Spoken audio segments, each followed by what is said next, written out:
اللہ تعالیٰ جب دیکھتا ہے نا کسی بھی قوم کو کبھی بھی آزما سکتا ہے. اللہ تعالیٰ خاص طور پہ جب دیکھتا ہے نا ہمارے اندر کوئی ڈیفیکٹ ہے، ہمارے عقیدے میں کوئی کمزوری ہے، پھر تو سمجھیں عقیدے کا امتحان آنے والا ہے.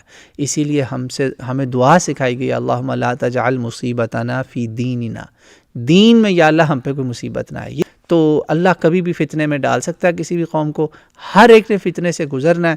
بالکل اس طرح جیسے اللہ نے سورہ عنکبوت میں فرمایا، شروع میں ہی کہا کہ کیا بندے سمجھتے ہیں ہم نے کہا لا الہ الا اللہ آمنا تو تمہارا امتحان نہیں ہونا؟ نہ، اللہ تعالیٰ کہتے ہیں امتحان پہلے بھی ہوا، اور اس امتحان سے اللہ تمہیں جانکاری تمہیں کروا دے گا کہ کون سچا اور کون جھوٹا ہے.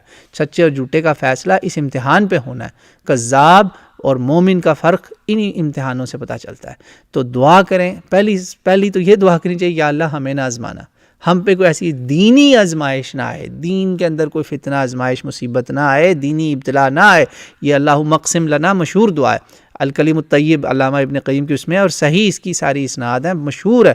دعا مانگیں اللہ سے بار بار کہ یا اللہ لا تجعل مصیبتنا فی دیننا، ٹھیک ہے، یا اللہ ہمارے اوپر دینی کوئی مصیبت نہ آئے. دین میں ہونا تو ہے، ہر طرح سے آپ کا میرا امتحان لیا جائے گا، خاص طور پہ ایمان کا ٹیسٹ تو کہیں نہ کہیں ہے. دعا پھر بھی کریں، دعا کو کوئی ایزی چھوٹی چیز نہ لیں.